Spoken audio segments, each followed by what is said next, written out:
Hello students, welcome to FUK Education. I am Arya Dubey and today in this video session we are going to discuss the chapter 14 of economics, that is foreign exchange rate.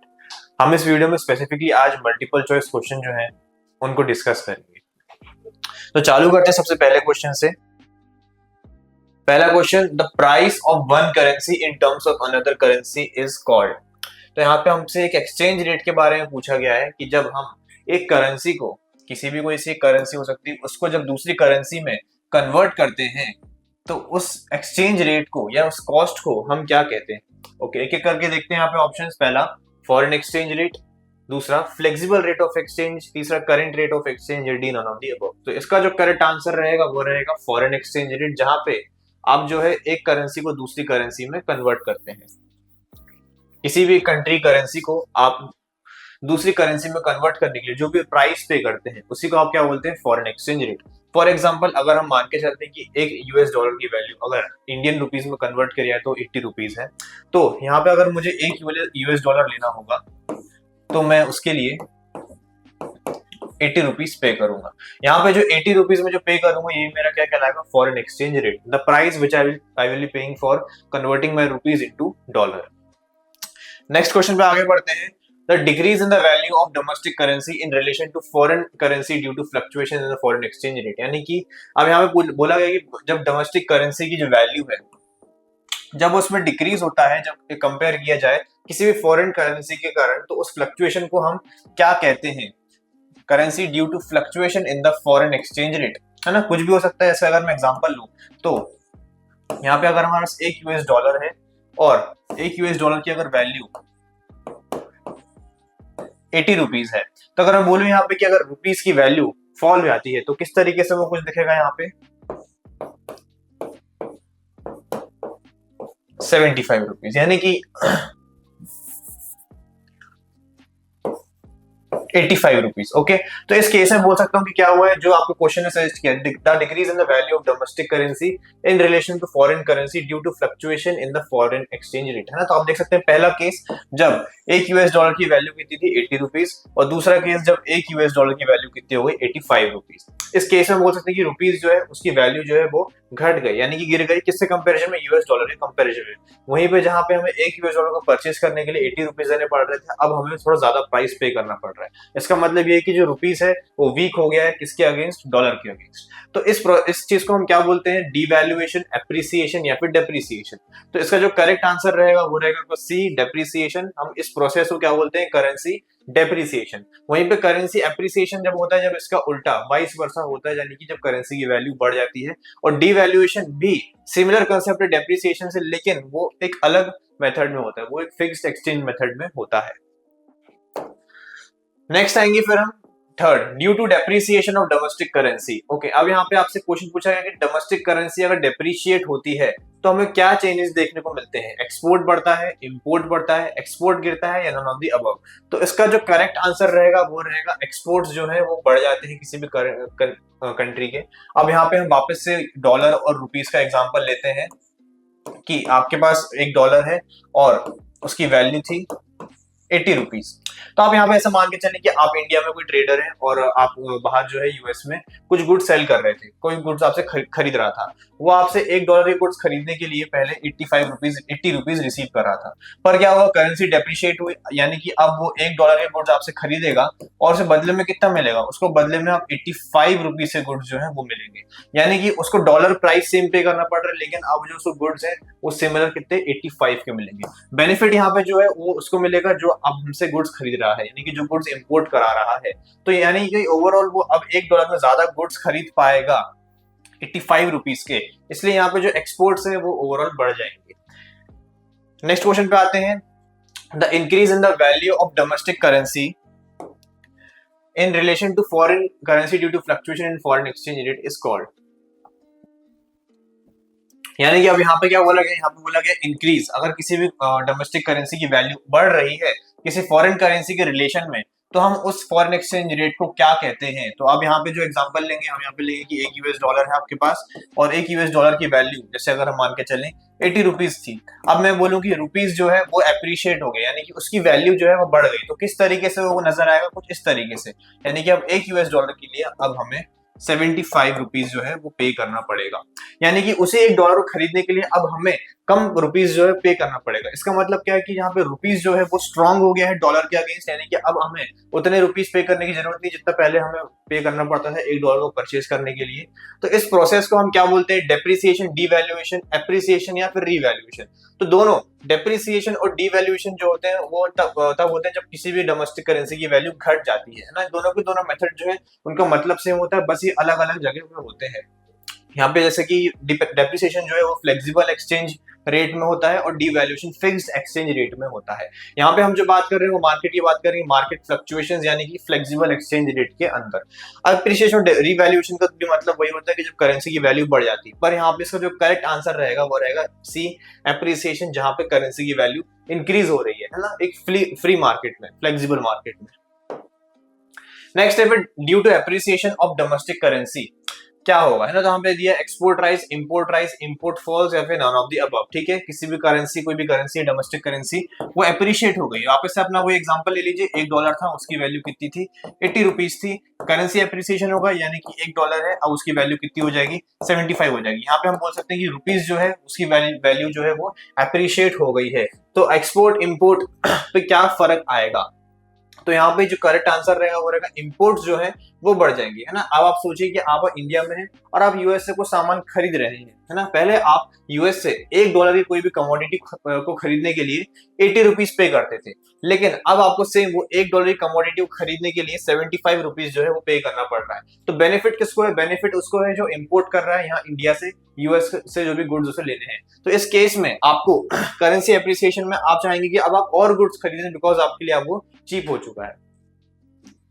Next आगे बढ़ेंगे, which of the following is correct, इसमें से कौन सा statement जो है वो correct है। पहला स्टेटमेंट पढ़ते हैं, depreciation in value of domestic currency is caused because of fluctuations in demand and supply. तो ऐसे बताया कि डेप्रिसिएशन जो है किसी भी डोमेस्टिक करेंसी के वो डिमांड और सप्लाई के फ्लक्चुएशन से होता है। ठीक है, अगला स्टेटमेंट पढ़ते हैं, devaluation in the value of domestic currency is done intentionally by government। ठीक है, डिवैल्यूएशन जो है वो आपके जो है गवर्नमेंट के द्वारा इंटेंशनली करा जाता है। तो यहाँ पे ए और बी दोनों के दोनों करेक्ट है, बिकॉज डेप्रिसिएशन जो है वो फ्री फ्लो मार्केट में होता है जिसको हम बोलते हैं फ्लेक्सिबल एक्सचेंज मार्केट, और वहां पे डिमांड और सप्लाई जैसी जो फोर्सेस है वो वर्क करती हैं और मार्केट के फॉरेन एक्सचेंज रेट को डिटरमाइन करती हैं। सिमिलरली डिवैल्यूएशन जो होता है वो इंटेंशनली किया जाता है, किसके द्वारा, गवर्नमेंट के द्वारा, वो भी फिक्स्ड एक्सचेंज रेट सिस्टम के अंदर। तो बी और ए दोनों के दोनों स्टेटमेंट जो है अभी तक एकदम सही साबित हुए हैं। थर्ड ऑप्शन पढ़ते हैं, appreciation is done intentionally by the government, यानी एप्रिसिएशन जो है वो इंटेंशनली किया जाता है गवर्नमेंट के द्वारा। तो सी ऑप्शन जो है वो गलत होगा, बिकॉज एप्रिसिएशन जो है वो फ्री फ्लो ऑफ मार्केट के द्वारा किया जाता है, ना कि गवर्नमेंट के द्वारा। गवर्नमेंट के द्वारा जो वैल्यू को इंक्रीज किया जाता है इंटेंशनली, हम उसको बोलते हैं रिवैल्यूएशन। ठीक है, तो एप्रिसिएशन नहीं कहलाता है। तो डी ऑप्शन जो दिया आपका बोथ ए एंड बी, जहां पे ए और बी दोनों के दोनों सही ऑप्शन है, इसलिए यहाँ पे करेक्ट आंसर आपका डी हो जाएगा। नेक्स्ट आगे बढ़ेंगे, which of the following is not correct in the value of domestic currency, इसमें से कौन सा स्टेटमेंट जो है वो सही नहीं है डोमेस्टिक करेंसी की वैल्यू में। पहला, devaluation is done by the government, तो पहला ऑप्शन जो है वो सही है। हमसे आप पूछा कि कौन सा स्टेटमेंट सही नहीं है, है ना, तो यहाँ पहला ऑप्शन जो है वो सही है। दूसरा, revaluation is done by the market fluctuation of demand and supply, so yes B statement जो है यहाँ पे बोला गया है कि रिवैल्यूएशन जो है, रिवैल्यूएशन वो मार्केट फ्लक्चुएशंस करती है ना, तो ये स्टेटमेंट जो है गलत है, बिकॉज रिवैल्यूएशन जो है वो गवर्नमेंट करती है, वो भी intentionally under fixed exchange rate system. तो बी ऑप्शन जो है आपका वो गलत हो जाएगा। सी ऑप्शन देखेंगे, appreciation is caused due to change in demand and supply of foreign exchange, यानी एप्रिसिएशन जो है वो किस कारण से होता है, change in demand and supply का कारण। सी ऑप्शन बी जो है आपका वो करेक्ट है। यहाँ पे आपसे पूछा गया था कौन सा ऑप्शन गलत है, तो यहाँ पे आपका जो बी ऑप्शन है वो गलत है, इसलिए आप यहाँ पे बी ऑप्शन को टिक लगा देंगे। नेक्स्ट आपका आएगा question number 8, the decrease in the value of foreign exchange rate which is done intentionally by the government is called. Okay, यहाँ पे बोला गया कि वो डिक्रीज किसी भी फॉरेन एक्सचेंज रेट में जो गवर्नमेंट इंटेंशनली करती है उसको हम क्या कहते हैं, एप्रिसिएशन, डेप्रिसिएशन, डिवैल्यूएशन, रिवैल्यूएशन। तो दोनों के दोनों ए और बी ऑप्शन आपके पहले ही गलत हो जाएंगे, बिकॉज एप्रिसिएशन और डेप्रिसिएशन दोनों के दोनों जो है आपके फ्लेक्सिबल एक्सचेंज रेट सिस्टम के अंदर होते हैं।